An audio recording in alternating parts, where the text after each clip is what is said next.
Agora olhamos a problemática dos doentes de lepra, cujo Dia Mundial se assinalou no último domingo. Está connosco Santos Ponciano, é o presidente da Associação Portuguesa Amigos de Raul Folrot. Muito boa tarde, obrigado por estar aqui no programa Eclésia. A lepra é algo que associamos a territórios à partida distantes de nós, embora haja pontualmente alguns casos ainda no nosso país, onde a lepra já foi, digamos, podemos dizê-lo, erradicada. No entanto, continua a ser um problema grave noutras latitudes do mundo e a Associação Portuguesa Amigos de Raul Folrot vai fazendo esta monitorização e, principalmente, esta presença solidária junto destas comunidades.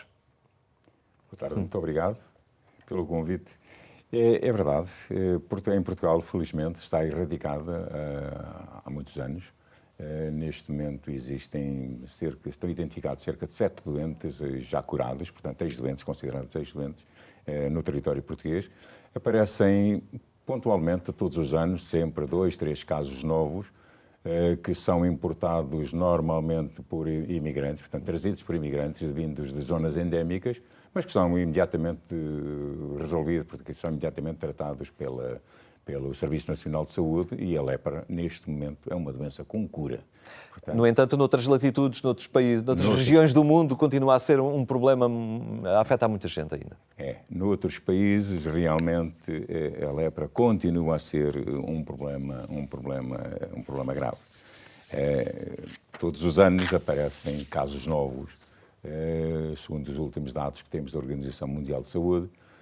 No ano de 2022, portanto, são os dados que saíram em setembro de 2023, no ano de 2022 registaram-se 174 mil novos casos de doentes de lepra no mundo. Foi um agravamento de 28%. Foi um agravamento de 28% relativamente ao ano anterior, exatamente. E isto resulta de quê? O agravamento relativamente ao ano anterior resulta de 2 fatores. Um foi que no ano anterior, portanto, o ano 2021, como estávamos em ano de pandemia, houve muita gente, portanto, em termos de diagnóstico, houve muita gente que não foi diagnosticada exatamente dada a circunscrição, portanto, que estávamos contingentados, portanto, com a pandemia. Portanto, porque não foi só em Portugal que houve o recluso, confinamentos também houve noutros países, nomeadamente em países endémicos, nomeadamente um que nos é muito querido, por exemplo, que é Moçambique, que é o segundo país de África com mais casos de lepra novos todos os anos. Mas a Índia continua a ser, o Brasil e a Indonésia continuam a ser os grandes, representam cerca de 78% dos doentes de lepra, dos novos casos todos os anos. E estamos a falar de uma doença que surge muito em resultado das circunstâncias pouco dignas em que muitos ainda habitam hoje o planeta, ou seja, a pobreza, má nutrição, deficientes condições sanitárias, dificuldade de acesso à água potável. É todo este o caldo que muitas vezes gera e potencia a lepra. É exatamente. Portanto, a lepra aparece exatamente nesses nichos da sociedade em que, pronto, há falta de água potável, há falta de condições de higiene, porque não têm água para terem condições de higiene. Por isso é que nós apostamos muito no abastecimento de água potável, de água limpa, portanto, às populações. Muitos dos projetos que temos são exatamente da água limpa. Lá está. Os projetos que têm, perguntamos nós, até uma associação portuguesa, Amigos de Raul Folrot. Já agora lembramos Raul Folrot, que foi um grande, digamos, apóstolo e alguém que se entregou a esta causa e à luta contra a lepra e ao auxílio daqueles que dela sofriam. Raul Folrot continua hoje o seu exemplo a inspirar também a vossa ação. Sim. A APARF, a Associação Portuguesa Amigos de Raul Folrot, nasce e continua, portanto, a existir, inspirada exatamente na vida e na obra de Raul Folrot. Raul Folrot, em 1935, quando tem o primeiro contacto com doentes de lepra no Níger, aquilo que quis e que dedicou depois toda a sua vida, aquilo que quis foi que eles fossem tratados como doentes, como pessoas e que não fossem segmentados, portanto, ostracizados, postos à margem, que era o que normalmente acontecia desde os primórdios. Nós temos o registro de há cerca de 1500 anos antes de Cristo, é o primeiro registro escrito que existe sobre a doença da lepra, e só em 1873, portanto, é que o médico norueguês Hansen, Gerard Hansen, Dr. Gerard Hansen, descobre o bacilo que é o causador da lepra. Portanto, e até aí eram consideradas uma maldição, uma doença divina. Portanto, e então as pessoas eram pura e simplesmente afastadas e segregadas de toda a sociedade. E Raoul Follereau traz à nossa presença, portanto, exatamente o que as pessoas são pessoas, portanto, têm que ser tratadas como tal. Como doentes, têm que ser tratados como tal. Ao que sei, a cura da lepra é relativamente barata, acessível. No entanto, nestas regiões onde a lepra mais se faz sentir, não é assim tão acessível e isso passa muito pelos projetos que vocês têm em curso. As pessoas pontualmente confrontam-se com o vosso apelo à generosidade delas, nomeadamente no Peditório Nacional para a APARF. Onde estão e o que são os vossos projetos? Os nossos projetos,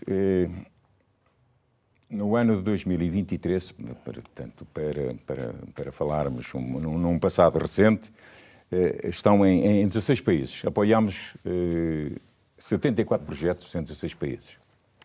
Angola, Camarões, Chad, Moçambique, São Tomé e Príncipe, Sudão, Tanzânia, Vietnã. E esse apoio é traduzido? É traduzido exatamente em apoio ao combate, à prevenção da doença da lepra, nomeadamente com abastecimento de água, que é fundamental, já falamos nisso há pouco, e muitas das vezes também na alimentação, principalmente às crianças, que ainda estão a criar o seu sistema imunitário, portanto, são crianças, portanto, até aos 16 anos desenvolvem o seu sistema imunitário e não têm condições para se alimentarem condignamente e, como tal, ficam muito expostas, portanto, à doença. Portanto, é muito importante este trabalho a montante do problema. Exatamente, é fundamental. Se quisermos erradicar a doença da lepra, que está previsto pela Organização Mundial de Saúde até o ano 2030, é fundamental este trabalho a montante do problema. Mas depois também, obviamente, há o medicamento, o tratamento médico acaba também por passar pelo vosso auxílio. Sim. O tratamento, a cura, portanto, como disse há pouco, portanto, a cura da doença da lepra passa pela polioquimioterapia, portanto, por um comprimido que é tomado durante 6 meses ou 1 ano, consoante a gravidade, portanto, se for pausibacilar ou multibacilar, portanto, consoante a gravidade da doença, que custa 25 euros. Portanto, o tratamento da lepra custa 25 euros, que a Organização Mundial de Saúde paga. Os nossos projetos de apoio são essencialmente fazer chegar o medicamento às pessoas, porque estamos a falar de pessoas que vivem em zonas muito recônditas, por exemplo, do continente africano ou do continente asiático, em que a farmácia mais próxima é ali a 150 km, ou coisa assim. Portanto, um pouco exagerado, mas não anda muito longe da realidade. E então o nosso trabalho é fazermos chegar a medicação, portanto, um dos nossos trabalhos, aliás, é fazermos chegar a medicação às pessoas, que isso é um trabalho muito difícil e caro. E lá está a importância também de nós, apesar de vivermos num país quando a lepra está erradicada, nos mantermos próximos, nomeadamente da APARF, e sabermos, e agora ficamos a saber ainda mais, aquilo que fazem e a importância também do gesto solidário das pessoas sempre que são solicitadas a isso. muito obrigado pela sua presença hoje aqui no programa, e fica certamente este apelo e esta sensibilidade mais nítida agora perante este problema. Muito obrigado nós, em nome dos doentes. Muito obrigado. Muito obrigado.